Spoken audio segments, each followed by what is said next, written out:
Hey my families welcome back to our channel. இன்னைக்கு நம்ம என் கால்வால episode level தான் பார்க்க போறோம். எபிசோட் 10 நீங்க இன்னும் பார்க்கலாட்டி பிளே லிஸ்ட்ல இருக்கு, மறக்காம செக் பண்ணி பாருங்க. இப்போ வாங்க நம்ம எபிசோட் லெவல்குள்ள போயிடலாம். லெவலோட ஸ்டார்டிங்லயும் நம்ம பசங்களை தான் காமிக்கிறாங்க. அவங்க 2 பேரும் இன்னும் அதே லைப்ரரியில தான் இருக்காங்க. ஷெங்குக்கு ஹுவாயிங் மேல பயங்கரமா கோவம் வருது. ஏன்னா ஹுவாயிங் இது வரைக்கும் ஷெங்கிட்ட சொன்னது எல்லாமே பொய் தானே. ஸோ அவன் பொய் சொல்லிட்டான்னு தெரிஞ்ச உடனேவும் ஷெங்குக்கு ஹுவாயிங் மேல பயங்கரமா கோவம் வருது. இந்த ஹுவாயிங் என்ன பண்ணியிருக்கான்னா ஷெங்கை கவுக்கறதுக்காண்டி இவன் ஒரு எனிக்மா தானே, அவன் மேல ஒமேகாவோட ஸ்மெல் வர்றதுக்காண்டி இவன் வந்து நிறைய டோசேஜ் வந்து எடுத்திருக்கான். அந்த டோசேஜ் வந்து இவனோட கம்பெனிலேயும் கண்டுபிடிச்சிருக்காங்க. ஆனா அதை வந்து ரிலீஸ் பண்ணாம இவன் மட்டும் யூஸ் பண்ணிட்டே இருக்கான். இதை பத்தி எல்லாமே ஹுவாயிங் வந்து ஷெங்கிட்ட சொல்லிட்டு என்னை மன்னிச்சிருங்க, நான் ஒமேகா கிடையாது அப்படிங்கிற மாதிரி சொல்லிடுறான். இவன் இந்த மாதிரி சொன்ன ஷெங்குக்கு பயங்கர ஷாக்கா இருக்கு. நீ ஒமேகா கிடையாதுனா நீ யாரு, உனக்கு என்னதான் வேணும் அப்படிங்கிற மாதிரி ஷெங்கு வந்து ஹுவாயிங் கிட்ட கேட்க, ஹுவாயிங் இருந்துட்டு நான் யாரு, எனக்கு என்ன வேணுங்கிறதுலாம் முக்கியம் கிடையாது, நான் உங்களை ஹர்ட் பண்ணாம பாத்துக்கிறேன்ல அதுதான் ரொம்ப முக்கியம். நான் உங்களை ரொம்பவே லவ் பண்றேன், எனக்கு உங்களை ரொம்பவே பிடிச்சிருக்கேன், என்னை மன்னிச்சிருங்க, நான் உங்ககிட்ட பொய் சொல்லணும்ட்டு நினைக்கவே கிடையாது.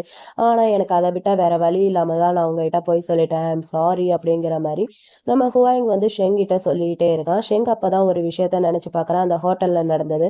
அது எல்லாத்தையுமே நினைச்சு பார்த்துட்டு நம்ம ஹுவாயிங் கிட்ட அன்னைக்கு ஹோட்டல்ல இருந்தது நீ தானே அப்படிங்கிற மாதிரி கேட்க, இவனும் இருந்துட்டு ஆமா அது நான் தான், என்னை மன்னிச்சிருங்க அப்படிங்கிற மாதிரி இவனும் சாரி கேட்டுட்டு இருக்கான். இதெல்லாம் கேட்குற நம்ம ஷெங்குக்கு பயங்கர கோவம் வருது. ஷெங்கு இருந்துட்டு எனக்கு ஆல்ஃபாவே பிடிக்காது அப்படிங்கிற மாதிரி சொல்லிடுறான். ஏன்னா இவன் ஆல்ஃபான்ட்டு நினைச்சுக்கிட்டான். இவனோட பவர் இதெல்லாமே பார்த்து ஒரு எஸ் கிளாஸ் ஆல்ஃபா அப்படிங்கிற மாதிரி நினைச்சிட்டான். ஆனா இவன் தான் ஆல்ஃபா கிடையாது, இவன் தான் எனிக்மாச்சே. இவனும் இது வரைக்கும் அவன்கிட்ட உண்மையவே சொல்லவே இல்லை, நான் ஒரு எனிக்மான்ட்டு. இப்படியே இவங்க 2 பேரும் பேசிக்கிட்டே இருக்க ரெஸ்கியூ டீமும் உள்ள வந்துருச்சு. ரெஸ்கியூ டீம் உள்ள வந்து இவங்களை சேஃபா காப்பாத்தி வெளியே கொண்டு வந்துட்டாங்க. வெளியே வந்து பார்த்தா வெங்லாங்கும் நம்ம ஹுவாயோட செக்ரட்டரியும் இருக்காங்க. வெங்லாங்க பார்த்தோன்னேவும் நம்ம ஷெங்குக்கு பயங்கர கடுப்பாது. ஹுவாயிங் இருந்துட்டு அவனோட செக்ரட்டரி கிட்ட இந்த மாதிரி ஷெங்குக்கு அடிபட்டிருக்கு தலையிலயும் முதுகுலையும், அவங்களுக்கு ட்ரீட்மெண்ட் பண்ணணும் அப்படிங்கிற மாதிரி சொல்ல, இவனை இருந்துட்டு சரி ஓகே நான் பாத்துக்கிறேன்னு சொல்லிட்டு செக்ரட்டரி வந்து ஷெங்க அங்க இருந்து கூட்டிட்டு போறான். அப்புறம் இவனை வந்து நம்ம வெங்லாங் அங்க இருந்து கூட்டிட்டு போறான். 2 பேரும் தனித்தனியா ஹாஸ்பிட்டலுக்கு போறாங்க. ஆனா ஒரே ஹாஸ்பிட்டலுக்கு தான். அந்த பக்கம் ஷெங்குக்கு ட்ரீட்மெண்ட் போயிட்டு இருக்கு, இந்த பக்கம் ஹுவாயிங்க்கு ட்ரீட்மெண்ட் போயிட்டு இருக்கு. ஹுவாயிங்க்கு இருக்கிற பெரிய பிரச்சனை என்னன்னா, இவன் வந்து ஒமேகாவோட ஃபெர்மென்ஸ் வரதுக்காண்டி நிறைய ட்ரக்ஸ் இதெல்லாமே யூஸ் பண்ணாங்க இல்லையா, அதனாலயே என்னமான்னு தெரியல, இவனுக்கு ஆப்ரேஷன் பண்றதுக்கு முன்னாடி மயக்க மருந்து போடுவாங்களே, அந்த மருந்து வந்து போட முடியாது போல. அந்த மருந்து போட்டாலும் இவனுக்கு அந்த மருந்தால மயக்கம் எதுவும் வராது. இவன் வந்து நல்லா ஸ்ட்ராங்கா தான் இருப்பான். ஆப்ரேஷன் பண்ற எல்லாமே இவனுக்கு வலிக்கும் தெரியும், எல்லாமே நடந்துகிட்டு தான் இருக்கும். எப்படி கொஞ்சம் கஷ்டமான நிலையில அங்க ஹுவாயிங்க்கு ஆப்ரேஷன் போயிட்டு இருக்கு. ஆப்ரேஷன் தியேட்டருக்கு வெளியில வெங்லாங்கையும் ஹுவாயிங்கோட செக்ரட்டரியும் தான் காமிக்கிறாங்க. 2 பேரும் பேசிட்டு இருக்காங்க. வெங்கலாங்க இருந்துட்டு செக்ரட்டரிட்ட இப்ப ஷெங் எப்படி இருக்கா அப்படிங்கிற மாதிரி கேட்க, செக்ரட்டரி இருந்துட்டு அவர் நல்லா தான் இருக்காரு, அவருக்கு லைட்டா கிராச் மட்டும் தான் இருக்கு தலையிலயும் முதுகுலயும், அவருக்கு ட்ரீட்மெண்ட்லாம் பண்ணி முடிச்சாச்சு, நான் அவரை பாக்குறதுக்காண்டி சில ஆட்கள் எல்லாமே செட் பண்ணியிருக்கேன் அப்படிங்கிற மாதிரி செக்ரட்டரி வந்து வெங்கலாங்கிட்ட சொல்ல, வெங்கலாங்க இருந்துட்டு சரி ஓகே அப்படிங்கிற மாதிரி சொல்லிட்டு இப்போ உன்னோட பாஸ் எப்படி இருக்கான் அப்படிங்கிற மாதிரி கேட்க, என்னோட பாஸ் 1 மணி நேரத்துக்கு மேல ஆச்சு, நான் இங்கேயே தான் வெயிட் பண்ணிட்டு இருக்கேன், எப்படி இருக்காருன்ட்டு தெரியல அப்படிங்கிற மாதிரி செக்ரட்டரி வந்து வெங்கலாங்கிட்ட சொல்ல, வெங்கலாங்க இருந்துட்டு ஓ அப்படியா, உன்னோட பாஸ்க்கு மயக்க மருந்து வேற செட் ஆகாது, இப்ப என்னதான் பண்றானோ அப்படிங்கிற மாதிரி அவனும் சொல்ல, இவனும் இருந்துட்டு ஆமா அவங்களுக்கு சர்ஜரி பண்ணும்போது மயக்க மருந்தே போடல, மயக்க மருந்து போடாம தான் சர்ஜரி நடந்திருக்கு, சர்ஜரி பண்ணி முடிச்ச கையோடையவும் சீஃப் டாக்டர் ஹுவாயிங் வந்து ஷெங்க பாக்குறதுக்காண்டி அனுப்பி வச்சுட்டாரு அப்படிங்கிற மாதிரி செக்ரட்டரி வந்து வெங்லாங்கிட்ட சொல்ல, வெங்லாங்க்கு பயங்கர கடுப்பாகுது. வெங்லாங் இருந்துட்டு டேய் உன்னோட பாஸ் என்ன பைத்தியமா, அந்த ஷெங்கை பத்தி பேசினா மட்டும் உன்னோட பாஸ் ஏன்டா இப்படி பைத்தியக்காரத்தனமா நடந்துக்கிறான், அவனுக்கு அவன் எப்படி என்னதான் சொக்கு பொடி போட்டான்ட்டே தெரியல, இவன் இந்த மாதிரி நடந்துக்கிறான் அப்படிங்கிற மாதிரி இவங்க 2 பேரும் சொல்லி பேசிட்டு இருக்காங்க. அப்புறம் கொஞ்ச நேரம் கழிச்சு ஹுவாயிங்க பார்த்தா ஹுவாயிங் வந்து நார்மல் வார்டுக்கு மாத்திட்டாங்க போல. ஆப்ரேஷன்லாம் நல்லபடியா நடந்து முடிஞ்சிருச்சு. டாக்டர் வந்து வெங்லாங்கிட்டையும் செக்ரட்டரிட்டையும் பேசிட்டு இருக்காங்க. இந்த மாதிரி ஆப்ரேஷன்லாம் நல்லபடியா நடந்து முடிஞ்சிருச்சு. ஆனா அவங்களுக்கு நிறைய பிளட் வந்து லாஸ் ஆயிடுச்சு, இவங்க ரொம்ப வீக்கா இருக்காங்க. ஆப்ரேஷன் பண்ணும்போது நாங்க மயக்க மருந்து எதுவுமே கொடுக்கல, இவங்க ரொம்ப வீக்கா இருக்கிறதுனால இப்ப வந்து மயக்க மருந்து கொடுத்துருக்கோம். ஆனா அந்த மயக்க மருந்து அவங்களோட பாடி அக்செப்ட் பண்ணுதா என்னன்ட்டு தெரியல, பொறுத்து இருந்துதான் பார்க்கணும், நீங்க கொஞ்சம் அவங்கள பத்திரமா கேர் எடுத்து பார்த்துக்கோங்க அப்படிங்கிற மாதிரி டாக்டர் சொல்லிட்டு அங்கிருந்து போயிடுறாரு. அவர் போனதுக்கு அப்புறம் இவங்க 2 பேர் பேச ஆரம்பிக்கிறாங்க. வெங்கலங்க இருந்துட்டு சரி ஓகே எனக்கு ஆஃபீஸ்க்கு டைம் ஆயிடுச்சு, நான் போறேன், நீ இவனை பத்திரமா பாத்துக்க அப்படிங்கிற மாதிரி நம்ம வெங்லாங் வந்து செக்ரட்டரி கிட்ட சொல்ல, செக்ரட்டரியும் இருந்துட்டு சரி ஓகே நான் பத்திரமா பாத்துக்கிறேன், ஃபுல் டைம் நான் பாஸ் கூட தான் இருப்பேன், நீங்க எதுக்கும் கவலைப்படாதீங்க, நான் பத்திரமா இருந்து பாத்துக்கிறேன் அப்படிங்கிற மாதிரி செக்ரட்டரி வந்து நம்ம வெங்லாங் கிட்ட சொல்ல, வெங்லாங்கும் சரி ஓகே அப்படிங்கிற மாதிரி கேட்டுக்கிறான். அப்புறம் இன்னொரு ரொம்ப இம்பார்ட்டன்டான விஷயம், ஹுவாயிங்க்கு இப்படி அடிபட்டிருக்கிறது அவனோட ஹாஃப் சிப்லிங்க்கு தெரியாம பாத்துக்கணும், தெரிஞ்சா ரொம்ப பெரிய பிரச்சனையா மாறிடும் அப்படிங்கிற மாதிரி வெங்லாங் வந்து செக்ரட்டரி கிட்ட சொல்ல, செக்ரட்டரியே இருந்துட்டு எனக்கு புரியுது நான் பாத்துக்கிறேன் அப்படிங்கிற மாதிரி சொல்லிடுறான். அப்புறம் ஒரு 2-3 நாள் கழிச்சுதான் காமிக்கிறாங்க, நம்ம ஹுவாயிங் இப்போ ஓரளவுக்கு நல்லபடியா குணமாயிட்டான். ஹுவாயிங்க பாக்குறதுக்காண்டி வெங்லாங் வந்திருக்கான். வெங்லாங் வந்து பார்த்தா இவன் மொபைல் கையுமா இருக்கான். நம்ம ஷெங்குக்கு தான் மெசேஜ் பண்ணிட்டு இருக்கான் சாரி கேட்டு, என்னை மன்னிச்சிருங்க, நான் தெரியாம பண்ணிட்டேன், நான் வேணும்ட்டு எதுவும் பண்ணல, என்னை பார்க்கறதுக்கு நீங்க வரமாட்டீங்களா, நான் உங்களை ரொம்பவே மிஸ் பண்றேன், என்னோட காயம் சரியாகவே இல்லை, எனக்கு ரொம்ப வீங்கிட்டே வருது, ரொம்ப வலிக்குது, என்னை பார்க்க வாங்க அப்படி இப்படின்னு சொல்லிட்டு ரொம்ப பாவமா கெஞ்சி கேட்டு மெசேஜ் பண்ணிட்டு இருக்கான். இது எல்லாத்தையுமே நம்ம வெங்லாங்கும் பக்கத்துல தான் நின்று பார்த்துட்டு இருக்கான். என்னை பார்க்கறதுக்கு கூட யாருமே இல்லை தெரியுமா, நீங்க என்னை பார்க்கறதுக்கு வரமாட்டீங்களா அப்படிங்கிற மாதிரி சொல்லி மெசேஜ் பண்ண பக்கத்துல இருக்கிற வெங்லாங்க்கு செம்ம கடுப்பாது. டேய் அபாண்டமா இப்படி பெரிய பொய் சொல்லிட்டு இருக்க, உன் பக்கத்துல தானே நான் இருக்கேன், எவ்வளோ பெரிய ஆளும் உன் கண்ணு முன்னாடி இருக்கேன், யாருமே இல்லைன்ட்டு பொய் சொல்லிட்டு இருக்க அப்படிங்கிற மாதிரி வெங்லாங் பயங்கரமா நம்ம ஹுவாங்க பிடிச்சி திட்டிட்டு இருக்கான். இவன் அமைதியாவேவும் அவனுக்கு மெசேஜ் பண்ணிட்டு இருக்க. வெங்லாங் கடுப்பாயிட்டு, டேய் நீ இவ்வளோ மெசேஜ் பண்ணியிருக்கியே, எதுக்காக ரிப்ளை பண்ணானா, நீ இவ்வளோ மெசேஜ் பண்ணி எந்த ஒரு யூஸ்மே இல்லடா அப்படிங்கிற மாதிரி ஹுவாயிங் கிட்ட நம்ம வெங்லாங் சொல்ல, ஹுவாயிங் டக்குன்ட்டு அவனோட ட்ரிப்ஸ் இதெல்லாமே கழட்டி போட்டுட்டு அங்கேருந்து எந்திரிச்சு போக ட்ரை பண்ணுறான் ஷெங்கை பார்க்கறதுக்காண்டி. இவன் தான் இருந்துட்டு, டேய் என்னடா பண்ற, லூசு மாதிரி எதுவும் பண்ணாடா அப்படிங்கிற மாதிரி சொல்ல, ஹுவாயிங் இருந்துட்டு அப்பனா ஷெங் என்ன மன்னிக்கவே மாட்டாரா அப்படிங்கிற மாதிரி பாவமா கேட்க, வெங்லாங் இருந்துட்டு அதை ஏன்டா என்கிட்ட கேட்குற, எனக்கு எப்படிடா தெரியும் அப்படிங்கிற மாதிரி சொல்லி கொஞ்சம் அவனை சமாதானப்படுத்திட்டு இருக்கான் நம்ம வெங்லாங். இந்த பக்கம் மீடியா முழுக்க நம்ம ஷெங்கோட ஃபவுண்டேஷனை போட்டு பயங்கரமா கிழிந்து கிழிச்சு துவச்சிட்டு இருக்காங்க. ஏன்னா அந்த லைப்ரரி கட்டுறதுக்கு நம்ம ஷெங்கோட ஃபவுண்டேஷன்ல இருந்து கிட்டத்தட்ட 40 மில்லியன் அமௌண்ட் வந்து அந்த லைப்ரரி கட்டுறதுக்காண்டி இவங்க வந்து டொனேஷனா பணம் கொடுத்துருக்காங்க போல. அந்த லைப்ரரி கட்டுறதுக்கு யார் ஷெங்கோட ஃபேமிலியில இருந்து இன்சார்ஜ் பண்ணியிருக்காங்கன்னா நம்ம ஷெங்கோட தம்பியை தான் இன்சார்ஜ் பண்ணியிருக்காங்க. அந்த பையன் இருந்துட்டு பணத்துக்கு ஆசைப்பட்டுட்டு இந்த மாதிரி லோ கிளாஸ் மெட்டீரியல் இதெல்லாமே வாங்கி அந்த பில்டிங்கை கட்டியிருக்கான். அந்த பில்டிங்கு இப்போதான் 1 வருஷம் தான் ஆயிருக்கு போல கட்டி முடிச்சு. அதுக்குள்ளேயும் இந்த மாதிரி நிலநடுக்கம் வந்தோடனேவும் அந்த பில்டிங் எல்லாமே இடிஞ்சு விழுந்துருச்சு. அது எல்லாமே ப்ரெஸ்ல போட்டு பயங்கரமா கிழிண்டு கிழிச்சு தொங்க விட்டுட்டு இருக்காங்க. எல்லாருமே அதுக்கு கமெண்ட்டும் பண்ணிட்டு இருக்காங்க, இந்த மாதிரி லோ கிளாஸ் மெட்டீரியல் போட்டு கட்டிட்டாங்க, இந்த மாதிரி அவங்க ஃபவுண்டேஷன்ல இருந்து எந்த ஒரு பொருளுமே நாங்க வாங்க மாட்டோம், அவங்க பிளான் பண்ணி தான் இந்த மாதிரிலாம் பண்ணிட்டு இருக்காங்க, மக்களை கொல்றதுதான் அவங்களோட நோக்கம் அப்படி இப்படின்னு சொல்லிட்டு நிறைய ரூமர்ஸா அப்படியே பரவிக்கிட்டே இருக்கு. இது எல்லாத்தையுமே ஷெங் வந்து பார்த்துட்டு தான் இருக்கா. ஷெங்குக்கு பயங்கர கோவம் வருது. ஷெங் இருந்துட்டு செக்ரட்டரிட்ட இதுக்கு யாரு இன்சார்ஜ் அப்படிங்கிற மாதிரி கேட்க, செக்ரட்டரி இருந்துட்டு உங்களோட தம்பி தான் அப்படிங்கிற மாதிரி சொல்ல, இவனும் இருந்துட்டு சரி ஓகே அந்த பில்டிங் கட்டுறதுக்கு மொத்தமா எவ்வளோ அமௌண்ட் செலவாச்சு, எவ்வளோ டொனேட் பண்ணோம் அப்படிங்கிற மாதிரி கேட்க, செக்ரட்டரி இருந்துட்டு இந்த மாதிரி அப்படி இப்படின்னு சொல்லிட்டு ஒரு 40 மில்லியன் வந்து நம்ம செலவு பண்ணியிருக்கோம், டொனேஷனா கொடுத்துருக்கோம் அப்படிங்கிற மாதிரி சொல்ல, அவனுக்கே ஷாக்கா இருக்கு. என்ன 40 மில்லியனா, இப்படி ஒரு நிலநடுக்கத்துக்கேவும் அந்த பில்டிங் தாங்கல, அதுக்குள்ள இடிஞ்சு விழுந்துருச்சு, அதுக்கு போய் 40 மில்லியன் அமௌண்ட் வந்து செலவாயிருக்கா அப்படிங்கிற மாதிரி இவனுக்கே ஷாக்கிங்கா இருக்கு. இவ இருந்துட்டு உடனே செக்ரட்டரிட்ட இதை பத்தி விசாரி, இதுல யார் யார் தப்பு பண்ணிருக்காங்களோ அவங்க எல்லாம் கண்டிப்பா ஜெயிலுக்கு போயே ஆகணும் அப்படிங்கிற மாதிரி அவன் ஸ்ட்ரிக்டா சொல்லிடுறான். தப்பு பண்ணது தம்பியா இருந்தாலும் அவன் ஜெயிலுக்கு போகணும்னு நினைக்கிறான், அது ஒரு நல்ல விஷயம்தான். செக்ரட்டரி இருந்துட்டு ஓகே எனக்கு புரியுது நான் பாத்துக்கிறேன் அப்படிங்கிற மாதிரி சொல்லிடுறான். அப்போ கரெக்டாக அந்த இடத்துக்கு டாக்டரும் வராரு. டாக்டர் வர செக்ரட்டரி இருந்துட்டு இப்போ பாஸ்க்கு எப்படி இருக்கா, அவர் நல்லா இருக்காரா, எந்த ஒரு பிரச்சனையும் இல்லை அப்படிங்கிற மாதிரி செக்ரட்டரி வந்து டாக்டர் கிட்ட கேட்க, டாக்டர் இருந்துட்டு நீங்க எதுக்கும் கவலைப்பட வேண்டிய அவசியம் இல்லை, அவர் நல்லா இருக்காரு, சும்மா கிராச் மட்டும் தான் ஆயிருக்கு, 1 மணி நேரத்துல இருந்து 2 மணி நேரம் வரைக்கும் ரெஸ்ட் எடுத்தா போதும், நீங்க டிஸ்சார்ஜ் ஆகி இங்க இருந்து போயிடலாம் அப்படிங்கிற மாதிரி டாக்டர் வந்து செக்ரட்டரி கிட்ட சொல்ல, செக்ரட்டரியும் ஓகே அப்படிங்கிற மாதிரி சொல்லிடுறாரு. நம்ம ஷெங்குக்கு ஹுவாயிங் எப்படி இருக்கான்னு தெரிஞ்சுக்கணும்னு தோணுது போல. அதனால ஷெங் இருந்துட்டு டாக்டர் கிட்ட என் கூட இன்னொருத்தர் வந்திருந்தாருல அவர் இப்ப எப்படி இருக்காரு அப்படிங்கிற மாதிரி கேட்க, டாக்டர் இருந்துட்டு அவனை பத்தி டீட்டெயில்ஸ் எல்லாமே சொல்ல ஆரம்பிக்கிறாரு. இப்படி அவனுக்கு 2 மணி நேரம் கிட்ட சர்ஜரி நடந்துட்டு இருந்துச்சு, அவருக்கு வந்து அனஸ்தீசியாவே கொடுக்கல, அனஸ்தீசியா கொடுக்காம தான் அவங்களுக்கு சர்ஜரி இதெல்லாமே நடந்து முடிஞ்சிருக்கு, எப்படியோ ஒரு வழியா ஆப்ரேஷன் நடந்து முடிஞ்சிருச்சு, அவங்க சீக்கிரமா ரெக்கவர் ஆகி வந்தாதான் தெரியும் அப்படிங்கிற மாதிரி டாக்டர் வந்து சொல்ல, ஷெங்கும் இதை கேட்டுட்டு சரி ஓகே சொன்னதுக்கு ரொம்பவே தேங்க்ஸ் அப்படிங்கிற மாதிரி இவனும் சொல்ல, டாக்டரும் அங்க இருந்து போயிடுறாரு. அப்புறம் 2 மணி நேரம் ஆயிடுச்சு போல, இவனையும் டிஸ்சார்ஜ் பண்ணிட்டாங்க. டிஸ்சார்ஜ் பண்ணிட்டு வர இவன் மொபைல் எடுத்து பார்த்துக்கிட்டே வந்துட்டு இருக்கான். நம்ம ஹுவாயிங் இவனுக்கு நிறைய மெசேஜ் அனுப்புனால அந்த மெசேஜ் எல்லாத்தையுமே பார்த்துக்கிட்டே வந்துட்டு இருக்கான். நம்ம ஷெங் என்ன மன்னிச்சிருங்க, நான் தெரியாம தப்பு பண்ணிட்டேன், எனக்கு இந்த ஹாஸ்பிட்டல்ல இருக்கிறது ரொம்ப தனிமையா இருக்கு, என்ன பாக்குறதுக்கு கூட யாரும் இல்லை, நீங்க வந்து பார்க்க மாட்டீங்களான்ட்டு அப்படி இப்படின்னு சொல்லிட்டு நிறைய மெசேஜ் அனுப்புனா இல்லையா, அது எல்லாமே பார்த்துக்கிட்டே தான் வந்துட்டு இருக்கான். இவன் பார்த்துட்டு இருக்கிறத பின்னாடி இருக்கிற செக்ரட்டரியும் பார்த்துட்டு தான் இருக்கான்.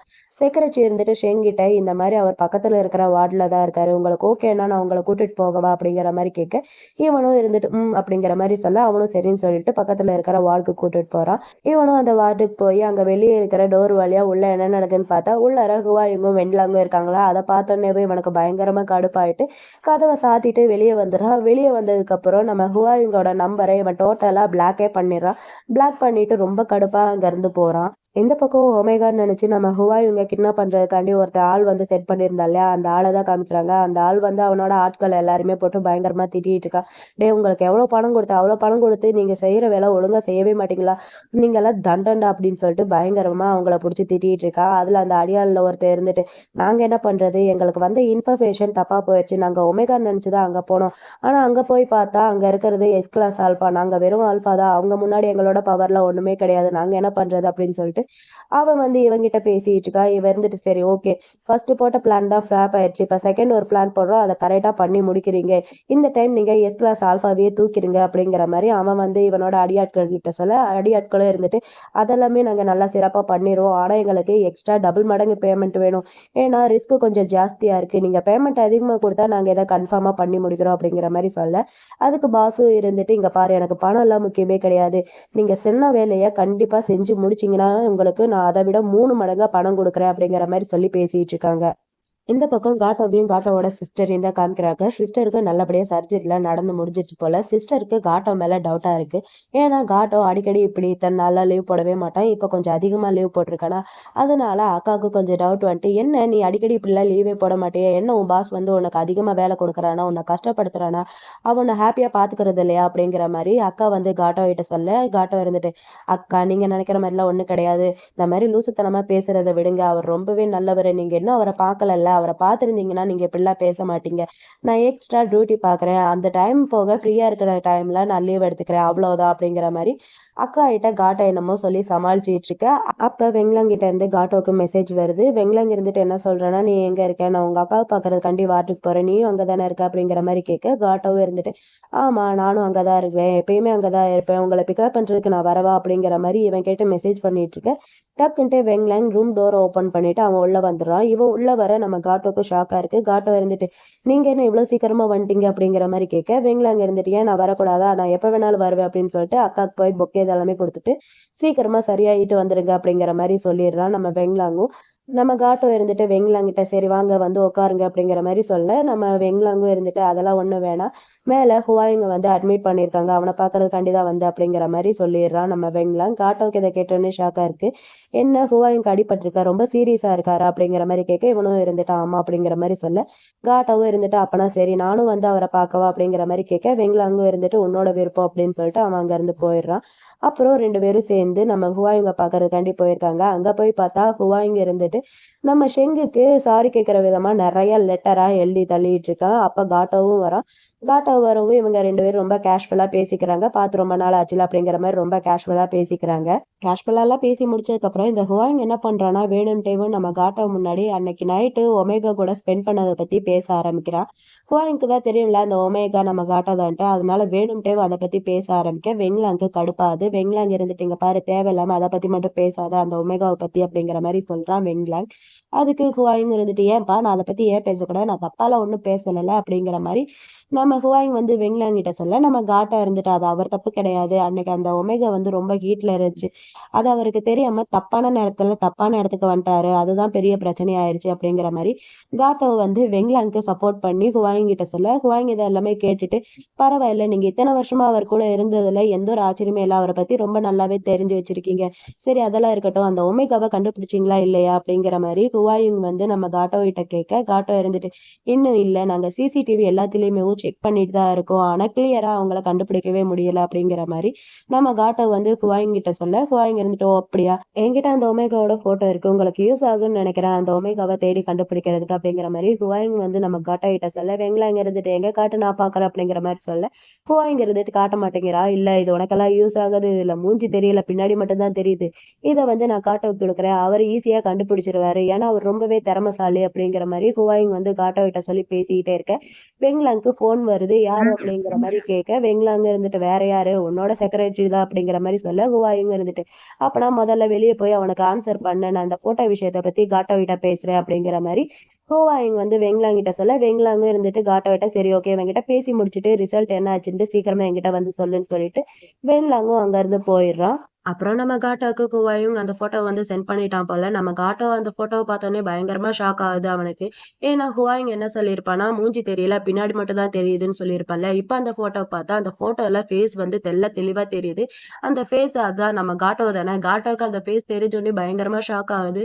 நம்ம காட்டோ அதை பார்த்துட்டு ஹுவாயிங் கிட்ட நான் இதை பத்தி உங்ககிட்ட எக்ஸ்பிளனேஷன் பண்றேன் அப்படிங்கிற மாதிரி காட்டோ வந்து ஹுவாயிங் கிட்ட சொல்ல, ஹுவாயிங் இருந்துட்டு இல்ல அன்னைக்கு நைட் உங்க 2 பேத்துக்கு நடுவுல என்ன நடந்திருந்தாலும் பரவாயில்ல. அத பத்தி எனக்கு தெரிஞ்சுக்கிறதுல எந்த ஒரு இன்ட்ரெஸ்டும் கிடையாது அப்படிங்கிற மாரி ஹுவாயிங் வந்து நம்ம காட்டா கிட்ட சொல்லிடுறான். சொல்லிட்டு உங்களுக்கு அவன ரொம்ப புடிச்சிருக்கா? நீங்க அவன லவ் பண்றீங்களா? அப்படிங்கிற மாரி கேட்க, இவன் எந்த ஒரு பதிலுமே சொல்ல மாட்டேங்கிறான். அப்புறம் கொஞ்ச நேரம் கழிச்சு நம்ம வெங்லாங் உள்ள வரான். உள்ள வந்து பார்த்தா காட்டோ இல்லையா? காட்டோ இல்லாதனால எங்கடா காட்டோ அப்படிங்கிற மாரி கேட்க, இவன் இருந்துட்டு அவன் போயிட்டானே அப்படிங்கிற மாரி சொல்ல இவனுக்கு கடுப்பாகுது.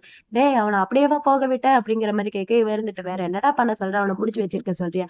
ஏன் அவன இன்னும் கொஞ்சம் நேரம் புடிச்சு வச்சிருந்தேன்னா, நீ போயிட்டு வந்து அவன இன்னும் கொஞ்ச நேரம் பார்த்து நல்லா சைட் அடிக்கிறதுக்கா? அப்படிங்கிற மாரி ஹுவாயிங் வந்து நம்ம வெங்லாங் கிட்ட கேட்க, வெங்லாங் இருந்துட்டு நான் ஏன்டா அவன பார்த்து சைட் அடிக்க போறேன்? லூஸ் மாரி பேசாதடா அப்படிங்கிற மாரி சொல்லிட்டு இருக்க. நம்ம ஹுவாயிங் இருந்துட்டு, அப்புறம் ஏன்டா தம்பி காலையில அவ்வளோ சீக்கிரமா எந்திரிச்சு அவனோட அக்காவ பார்க்கறதுக்காண்டி பொக்கே வாங்குறதுக்கெல்லாம் போயிருந்த அவ்வளோ ஹாப்பியா? அப்படிங்கிற மாரி ஹுவாயிங் வந்து வெங்லாங் கிட்ட கேட்க, வெங்லாங் இருந்துட்டு, ஏன்னா அவனோட சிஸ்டர் இங்க தான் அட்மிட் பண்ணியிருக்காங்க. சிஸ்டர பார்க்கறதுக்காண்டி சும்மா போக முடியாதுல்ல.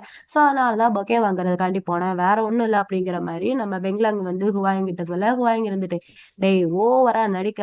2 பேரும் ஆபீஸ்ல ஒண்ணா தான் இருக்கீங்க. எப்ப பார்த்தாலும் ஒண்ணா தான் சுத்திட்டு இருக்கீங்க. ஒருத்தர் மாத்தி ஒருத்தர் பார்த்துக்கிட்டே தான் இருக்கீங்க. அது பத்தாதாடா அப்படிங்கிற மாரி ஹுவாயிங் வந்து வெங்லாங் கிட்ட சொல்ல, வெங்லாங் இருந்துட்டு, டேய் நீ வேற கடுப்பேத்தாதடா. நாங்க 2 பேரும் ஆபீஸ்ல ஒருத்தர் மாத்தி ஒருத்தர் பார்த்துக்கிறதே இல்ல தெரியுமா? இவன் வேற இப்ப அடிக்கடி லீவ் எடுத்துட்டு இருக்கான். என்ன நடக்குதுன்னே தெரியல அப்படிங்கிற மாரி இவ கொஞ்சம் ஓவரா டென்ஷன் ஆயிட்டு இருக்கா நம்ம வெங்லாங். ஹுவாயிங் இதெல்லாமே பார்த்துட்டு, டேய் வெங்லாங் என்கிட்ட கொஞ்சம் ஹானஸ்ட்டா சொல்றியா? உனக்கு காட்டவ புடிச்சிருக்கா? அப்படிங்கிற மாரி கேட்க, இவ இருந்துட்டு, டேய் என்னடா லூசுத்தனமா பேசிட்டு இருக்க? அந்த எர்த்குவேக் நடந்ததுல உன் மூளை குழம்பி போயிருச்சுன்ட்டு நினைக்கிறேன் அப்படிங்கிற மாதிரி வெங்லாங் வந்து நம்ம ஹுவாயிங் கிட்ட சொல்ல, ஹுவாயிங் இருந்துட்டு அதெல்லாம் எனக்கு ஒண்ணும் ஆகல நான் நல்லா தான் இருக்கேன் அப்படிங்கிற மாதிரி இவன் சொல்ல, நம்ம வெங்லாங் இருந்துட்டு ஆமா ஆமா நீ நல்லா தான் இருக்க போப்பா போ ஷெங்க மயக்கிறதுக்காண்டி நீ லெட்டர் எழுது போய் லெட்டர் எழுது போ அப்படிங்கிற மாதிரி சொல்லி இவன் கடுப்பேத்திட்டு இருக்கான் நம்ம ஹுவாயுங்க. இந்த பக்கம் காட்டோவ காமிச்சா, காட்டோ வந்து ஹுவாயிங் கிட்ட பேசின எல்லாத்தையுமே அப்படியே திங்க் பண்ணிட்டே நடந்து போயிட்டுருக்கான். ஹுவாயிங் வந்து என்ன சொல்லியிருப்பான்னா, இந்த ஃபோட்டோவ நான் உனக்கு சென்ட் பண்றேன். இந்த ஃபோட்டோவ அவன்கிட்ட காமிக்கிறதும், காட்டாம இருக்கிறதும் உன்னோட விருப்பம் தான். நீ என்ன வேணாலும் பண்ணிக்கலாம் அப்படிங்கிற மாரி ஹுவாயிங் வந்து நம்ம காட்டோ கிட்ட சொல்லியிருப்பான். காட்டோ இது எல்லாத்தையுமேவும் திங்க் பண்ணிட்டே அப்படியே நடந்து போயிட்டே இருக்க, அப்ப நம்ம காட்டோவுக்கு வெங்லாங் கிட்ட இருந்து கால் வருது. இவனும் அட்டெண்ட் பண்ணி ஹலோ சொல்லுங்க அப்படிங்கிற மாரி சொல்ல, வெங்லாங்கும் இருந்துட்டு இப்ப நீ எங்க இருக்க? அப்படிங்கிற மாரி கேட்க, இவனும் வீட்டுக்கு போயிட்டுருக்கேன். ஏன் என்னாச்சு? ஏதாவது ஒர்க் இருக்கா? அப்படிங்கிற மாரி கேட்க, வெங்லாங் இருந்துட்டு அதெல்லாம் ஒண்ணும் இல்ல. நான் உன்கிட்ட ஒண்ணு கேட்கணும். அதுக்காண்டி தான் கால் பண்ணேன் அப்படிங்கிற மாரி சொல்ல, இவனும் இருந்துட்டு சரி ஓகே சொல்லுங்க அப்படிங்கிற மாரி கேட்க, அவன் வந்து ஒமேகாவ பத்தி தான் பேச ஆரம்பிக்கிறான். நீயும் ஹுவாயுவும் பேசுனீங்களா அந்த ஒமேகாவ பத்தி? என்னாச்சு? ஏதாவது கண்டுபிடிக்க முடிஞ்சுச்சா? அப்படிங்கிற மாரி வெங்லாங் வந்து காட்டோ கிட்ட கேட்க, காட்டோ இருந்துட்டு இல்ல எதுவுமே கண்டுபிடிக்க முடியல. அவர் குடுத்த ஃபோட்டோல ஃபேஸ் வந்து நல்லா தெளிவா கிளியரா காமிக்கவே இல்ல. பின்னாடி மட்டும் தான் காமிக்குது. அதனால கண்டுபிடிக்கிறது ரொம்ப கஷ்டம் தான். ஏன்னா அந்த பார்ட்டிக்கு வந்தவங்க எல்லாருமேவும் கிட்டத்தட்ட ஒரே மாரி தான் கோட் ஷூட் எல்லாமே போட்டிருந்தாங்க. கண்டுபிடிக்கிறது கொஞ்சம் ரிஸ்க்கா இருக்கு. நான் மறுபடியும் நாளைக்கு காலையில போய் அங்க இருக்கிற கேமரா எல்லாத்தையுமே செக் பண்ணி பார்க்குறேன் அப்படிங்கிற மாரி நம்ம காட்டோ வந்து வெங்லாங் கிட்ட சொல்ல, வெங்லாங்கும் சரி ஓகே அப்படிங்கிற மாரி கேட்டுக்கிறான். வெங்லாங் இருந்துட்டு அப்புறம் காட்டோ கிட்ட சரி நீ எப்ப மறுபடியும் ஆஃபீஸ்க்கு வருவ? அப்படிங்கிற மாரி கேட்க, இவனும் இருந்துட்டு என்னோட லீவ் டைம் இன்னையோட முடியுது. நான் நாளைக்கு சீக்கிரமாவே வந்துருவேன் அப்படிங்கிற மாரி காட்டோ வந்து வெங்லாங் கிட்ட சொல்ல, வெங்லாங்கோட ஃபேஸ்ல அப்பதான் லைட்டா சிரிப்பு தெரியுது. வெங்லாங்கும் இருந்துட்டு சரி ஓகே அப்பனா நாளைக்கு பார்க்கலாம் அப்படின்னு சொல்லிட்டு ஃபோன கட் பண்ணிடுறான். இவன் ஒரு மாரி திங்க் பண்ணிட்டே நடந்து போயிட்டு இருக்கான் காட்டோ. இந்த பக்கம் ஷெங்க காமிச்சா, ஷெங் வந்து ஆஃபீஸ்ல உட்காந்து ஒர்க் பண்ணிட்டு இருக்கா. அவனோட செக்ரட்டரி கையில ஒரு பாக்ஸ் நெறைய லெட்டர் கொண்டு வரான். அந்த லெட்டர் வேற யாரதும் கிடையாது. நம்ம ஹுவாயிங் வந்து ஷெங்குக்காண்டி எழுதுனது தான். இவனும் எடுத்து ஒவ்வொன்னா படிக்கிறான். அதுல நீங்க சாப்பிட்டீங்களா? நான் இன்னும் சாப்பிடல. நான் உங்கள ரொம்ப மிஸ் பண்றேன்ட்டு அப்படி இப்படின்ட்டு நெறைய உருகி உருகி நெறைய லெட்டரா எழுதி வச்சிருக்கான். அது எல்லாத்தையுமேவும் ஷெங் வந்து படிக்கிறான். அவனுக்கு கொஞ்சம் கோவமும் வருது, கடுப்பும் ஆகுது. அது எல்லாத்தையுமேவும் செக்ரட்டரிட்ட இது எல்லாத்தையுமே இங்கருந்து எடுத்துட்டு போயிரு அப்படிங்கிற மாரி சொல்ல, அவனும் சரின்னு சொல்லிட்டு அங்கருந்து எடுத்துட்டு போயிறான். அப்புறம் நெக்ஸ்ட் டேவும் வரான். நெக்ஸ்ட் டே வந்தா பொக்கேவும் லெட்டர் இருக்கு. இதே மாரி டெய்லியும் பண்ணிட்டு தான் இருக்கான். ஹூவாயும் நம்ம ஷெங்க கரெக்ட் பண்றதுக்காண்டி.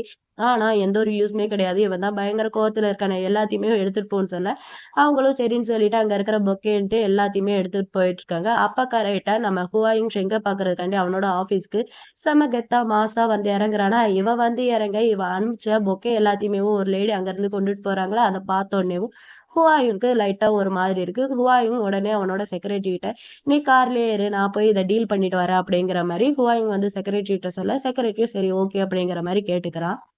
அப்புறம் ஹுவாயுவும் ஷெங்கும் நேர்ல பார்த்து பேசிக்கிறாங்க. ஹுவாயும் இருந்துட்டு ஷெங் கிட்ட நீங்க என்ன மன்னிக்கவே மாட்டீங்களா அப்படிங்கிற மாதிரி கேட்க, இவ இருந்துட்டு எப்ப சாமி நீ முதல்ல இப்படி லெட்டரும் பொக்கேவும் அனுப்புறத நிப்பாட்டு. நான் உன்னை மன்னிச்சுட்டேன். ஆனா இதுக்கப்புறம் உன்னோட முகத்தை என் ஃபேஸ் முன்னாடி காமிச்சிடாத அப்படிங்கிற மாதிரி ஷெங் வந்து ஹுவாயும் கிட்ட சொல்ல, ஹுவாயும் இருந்துட்டு ஏன் அப்படிங்கிற மாதிரி கேட்க, தெரியல அதுக்கு ரீசன்லாம் ஒண்ணும் கிடையாது அப்படிங்கிற மாதிரி சொல்ல, இவ இருந்துட்டு ஏன்ட்டு கேட்ட அப்படிங்கிற மாதிரி கேட்க, இவ இருந்துட்டு ஏன்னா எனக்கு உன்னை பிடிக்கல, எனக்கு ஆல்பாஸையே சுத்தமா பிடிக்காது, உனக்கு புரிஞ்சுதா அப்படிங்கிற மாதிரி ஷெங் வந்து ரொம்ப கோவமா நம்ம ஹுவாயும் கிட்ட சொல்ல, ஹுவாயும் இருந்துட்டு உங்களுக்கு ஆல்பா தானே பிடிக்காது, நான் ஆல்பா இல்லைன்னு சொன்னா உங்களுக்கு ஓகேவா அப்படிங்கிற மாதிரி கேட்க, ஷெங் இருந்துட்டு நீ ஆல்பா இல்லாட்டி என்ன பீட்டாவாங்கிற மாதிரி கேட்க, இவ எந்த ஒரு பதிலுமே சொல்லாம அமைதியாவே இருக்கா. இவ இந்த மாதிரி அமைதியா இருக்க இருக்க ஷெங்குக்கு பயங்கரமா கோவம் வருது. ஷெங்குக்கு இவன் மேல என்ன கோவம்னா, இவன் வந்து உண்மையை சொல்லாம மறைச்சிட்டான் இல்லையா. சோ அந்த கோவம் தான் ஷெங்குக்கு, வேற எந்த ஒரு கோவமும் கிடையாது ஷெங்குக்கு ஹுவாயிங் மேல.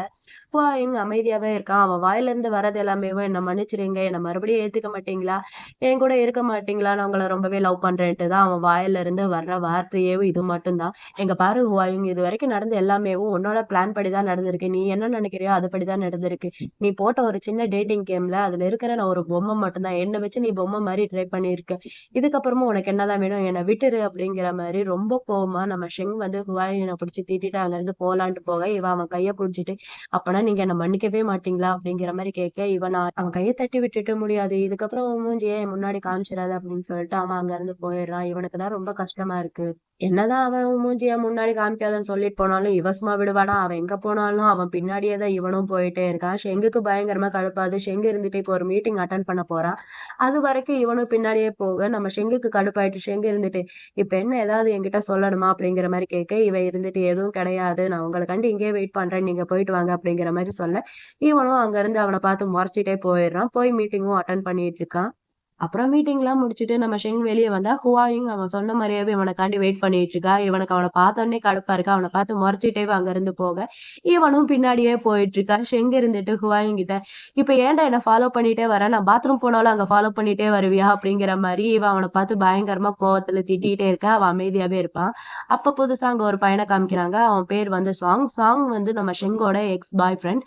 இவன் தான் நம்ம ஷெங் கூட அதிக நாள் வந்து ரிலேஷன்ஷிப்ல இருந்திருக்கான். கிட்டத்தட்ட வரைக்கும் இவங்க 2 பேரும் ஒண்ணா தான் இருக்காங்க. அப்புறம் என்னாச்சுன்னு தெரியல. 2 பேரும் பிரேக்கப் பண்ணிட்டாங்க போல. இப்பதான் 2 பேரும் ஒண்ணா மீட் பண்றாங்க. 2 பேருக்கும் ஒருத்தர் மாத்தி ஒருத்தர் பார்த்ததுல ரொம்பவே சந்தோஷம். 2 பேரும் ரொம்பவே கேஷுவலா பேசிக்கிட்டு இருக்காங்க.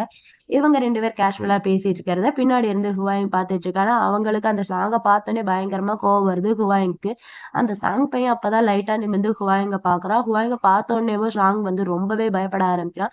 அப்படியே சின்னதா ஃபிளாஷ்பேக் ஒண்ண காமிக்கிறாங்க. ஃபர்ஸ்ட் எபிசோட்ல ஹுவாயிங் வந்து ஒரு பையன வீட்டுக்கு கூப்பிட்டு வச்சு மிரட்டிட்டு இருப்பான் இல்லையா? அந்த பையன் வேற யாரும் கிடையாது. சாங் தான். சாங்க்கு அது எல்லாமே ஞாபகம் வர அவன் ரொம்பவே பயப்பட ஆரம்பிக்கிறான். இப்ப இந்த சாங் இங்க எதுக்கு வந்திருக்கான்னா, இவன் வந்து பிரஸ்ல ஒர்க் பண்ணிட்டு இருக்கான். இப்ப கொஞ்ச நாளைக்கு முன்னாடி எர்த்குவேக் நடந்ததுனால அந்த லைப்ரரி இடிஞ்சு விழுந்துச்சு இல்லையா? அந்த லைப்ரரி கட்டுறதுக்கு இவங்க தானே ஃபவுண்டேஷன்ல இருந்து பணம் குடுத்துருக்காங்க. நெறைய டொனேஷன். அதனால இவங்க வந்து லோவா அந்த பிரைஸ் இதெல்லாமே போட்டு அந்த பில்டிங் கட்டுனதுனால தான் இடிஞ்சு விழுந்துருச்சு அப்படின்னு சொல்லிட்டு எல்லாருமே பேசிட்டு இருக்காங்க. அது உண்மையா என்னன்ட்டு நம்ம ஷெங்க வந்து பேட்டி எடுக்கலான்ட்டு தான் அந்த பையன் இங்க வந்திருக்கான். அதே மாரி பேட்டியும் போயிட்டு இருக்கு. ஒருபடியா நல்லபடியா நடந்து முடிஞ்சிருச்சு. பேட்டி எல்லாம் எடுத்து முடிச்சதுக்கப்புறம் நம்ம ஷெங் வந்து ஷாங் கிட்ட நைட் டைமும் ஆயிடுச்சு. நம்ம ஏன் சாப்பிட ஒண்ணா போக்கூடாது அப்படிங்கிற மாரி ஷெங் வந்து ஷாங் கிட்ட கேட்க, ஷாங்குக்கும் ஓகே தான். ஆனா உடனேவே இந்த ஹுவாயிங் உள்ள வந்துட்டு, ஆமா ஆல்ரெடி நைட் ஆயிருச்சு. சாப்பிடுற டைமும் கூட தான். நம்ம ஏன் ஒண்ணா சாப்பிடக்கூடாது அப்படிங்கிற மாரி மிரட்டுற மாரியேவும் ஷாங் கிட்ட கேட்க, ஷாங்குக்கு தான் ஆல்ரெடி இவன பார்த்தாலே பயம் இல்லையா? அவன் இருந்துட்டு தப்பிச்சா போதும்ன்னு சொல்லிட்டு, இல்ல இல்ல எனக்கு வீட்ல கொஞ்சம் ஒர்க் இருக்கு. நான் போகணும் அப்படின்னு சொல்லிட்டு வேக வேகமா பையன் அங்கிருந்து போயிடுறான். அப்புறம் அப்படியே ஒரு வழியா நைட்டும் ஆயிருச்சு. நம்ம ஹுவாய் வந்து ஷெங்க எப்படியாவது பார்த்து அவன்கிட்ட பேசணும்னு சொல்லிட்டு அவனோட ஆபீஸ்க்கு கீழ இருக்கிற கார் பார்க்கிங்லயும் வெயிட் பண்ணிட்டு நம்ம ஷெங்கோட பழைய போட்டோஸ் இதெல்லாமே பார்த்து ரசிச்சுட்டு இருக்கா நம்ம ஹுவாயும். அப்ப கரெக்டா நம்ம வெங்லாங் கிட்ட இருந்து ஹுவாயுக்கு கால் வருது. வெங்லாங் இருந்துட்டு என்னடா நாளைக்கு காலையில 9 மணிக்கு மீட்டிங் இருக்கு, எக்ஸ்போல்டர் கம்பெனிக்கும் ஹச்எஸ் கம்பெனிக்கும், நீ வரையா என்ன அப்படிங்கிற மாதிரி வெங்லாங் வந்து ஹுவாயிங் கிட்ட கேட்க, ஹுவாயிங் இருந்துட்டு இல்ல இல்ல நாளா வரல, நான் லீவ்ல இருக்கேன் அப்படிங்கிற மாதிரி சொல்லிட்டு இருக்கா. நம்ம வெங்லாங்க்கு பயங்கரமா கடுப்பாது. இதுதான் லீவ்ல இருக்கிற லட்சணமா? 24x7 எப்ப பார்த்தாலும் அவன ஃபாலோ பண்ணிட்டே இருக்க. இதுக்கு நீ பெட்டரா நல்லா சாப்பிட்டுட்டு வீட்ல ரெஸ்ட் எடுக்கிறது எவ்வளோ நல்லது தெரியுமா? அவன் உன்ன ரிஜெக்ட் பண்ணதுலருந்து அவன பத்தியே நெனச்சுட்டு நீ சரியா தூங்குறதில்ல, சரியா சாப்பிடுறதில்ல. பெட்டரா சாப்பிட்டுட்டு நல்லா ரெஸ்ட் எடுத்தா உன்னோட ஹெல்த் சீக்கிரமாவே சரியாயிரும் அப்படிங்கிற மாரி வெங்லாங் கொஞ்சம் கோவமா நம்ம ஹுவாயிங் கிட்ட சொல்ல, ஹுவாயிங் இருந்துட்டு, "அது எல்லாமே நான் பார்த்துக்கிறேன். எனக்கு சீக்கிரமா சரியாயிரும். நீ என்ன நெனச்சுலாம் ஒண்ணும் கவலைப்படாதன்னா, நீ கவலைப்பட வேண்டியது எல்லாமேவும் அந்த ஒமேகாவ நெனச்சு தான்" அப்படிங்கிற மாரி நம்ம ஹுவாயிங் வெங்லாங் கிட்ட சொல்றான். ஆக்சுவலி நம்ம வெங்லாங் இதுவரைக்கும் யாரு கூடயுமே இருந்தது இல்ல போல. அதான் ஃபர்ஸ்ட் டைம். அத சொல்லி நம்ம ஹுவாயும் நம்ம வெங்லாங்க கிண்டல் பண்ணிட்டு, சரி காட்டும் அத கண்டுபிடிச்சானா இல்லையா அந்த ஒமேகாவ அப்படிங்கிற மாரி கேட்க, இவனும் இருந்துட்டு, "இல்ல நீ கொடுத்த ஃபோட்டோல ஃபேஸ் கிளியரா தெரியல. பின்னாடி மட்டும் தான் தெரியுது. அது மட்டும் இல்லாம அந்த பார்ட்டிக்கு வந்தவங்க எல்லாருமேவும் சேமா ஒரே மாரி தான் கிளாத் இதெல்லாமே போட்டுருக்காங்க. கண்டுபிடிக்கிறது கொஞ்சம் கஷ்டமா இருக்கு." அப்படிங்கிற மாரி வெங்லாங் ஹுவாயூங் கிட்ட சொல்றான். சொல்லிட்டு, "ஏய் ஹுவாயூங் என்கிட்ட நீ எதையாவது மறைக்கிறியா என்ன?" அப்படிங்கிற மாரி கேட்க, ஹுவாயூங் இருந்துட்டு, "நான் சொல்ல வேண்டிய எல்லாத்தையுமேவும் காட்டோ கிட்ட சொல்லிட்டேன். அவர் ரொம்ப திறமையான செக்ரட்டரி. சீக்கிரமாவேவும் அந்த ஒமேகாவ கண்டுபிடிச்சுருவாரு. நீ எதுக்கும் கவலைப்படாத." அப்படின்னு சொல்லிட்டு ஹுவாயூங் டக்குன்ட்டு ஃபோன கட் பண்ணிடுறான். அப்புறம் நம்ம ஷெங்க கிட்னாப் பண்றதுக்காண்டி ஒருத்தன் ஆள் இதெல்லாமே ரெடி பண்ணான் இல்லையா? அந்த ஆட்கள் நம்ம ஷெங்க ஒரு வழியா கிட்னாப் பண்ணிட்டாங்க. இந்த புகை குண்டு இதெல்லாமே போட்டு. நம்ம ஷெங்கும் மயக்கம் போட்டு விழுக, அவன அழகா பெட்ஷீட்ல சுத்தி கார்ல ஏத்திட்டு இருக்காங்க. இது எல்லாத்தையுமேவும் நம்ம ஹுவாயூங்கும் கார்ல நின்னு பார்த்துட்டு தான் இருக்கான். அவன் கண்டுபிடிச்சுட்டான். அங்க கிட்னாப் பண்ணி தூக்கிட்டு போறது நம்ம ஆள தான் அப்படிங்கிற மாரி அவன் கண்டுபிடிச்சுட்டான். அவன் உடனேவும் அவன் செக்ரட்டரி கிட்ட அந்த கார ஃபாலோ பண்ணிட்டு போ. எதுக்கும் அந்த கார மிஸ் பண்ணிறாத. அந்த கார்ல இருக்கிறது என்னோட ஆளு, என்னோட ஆல்ஃபான்னு சொல்லிட்டு பயங்கர கோவமா இருக்கான். இதோட எபிசோட் லெவல் இங்க முடியுது. இந்த வீடியோ உங்களுக்கு பிடிச்சிருக்கும்னு நினைக்கிறேன். அப்படி பிடிச்சிருந்தா இந்த வீடியோக்கு ஒரே ஒரு லைக் பண்ணிக்கோங்க. அப்படியே இந்த வீடியோக்கு எந்த ஒரு ப்ராப்ளமும் வரக்கூடாதுன்ட்டு நீங்க கடவுள வேண்டிக்கோங்க. பார்க்கலாம் நம்ம வேண்டுதல் நிறைவேறுதான்ட்டு. இதே மாரி நெறைய சீரிஸ் பார்க்க நம்ம சேனல மறக்காம சப்ஸ்கிரைப் பண்ணி உங்களோட சப்போர்ட்டையும் குடுங்க. Bye my families. பாய்.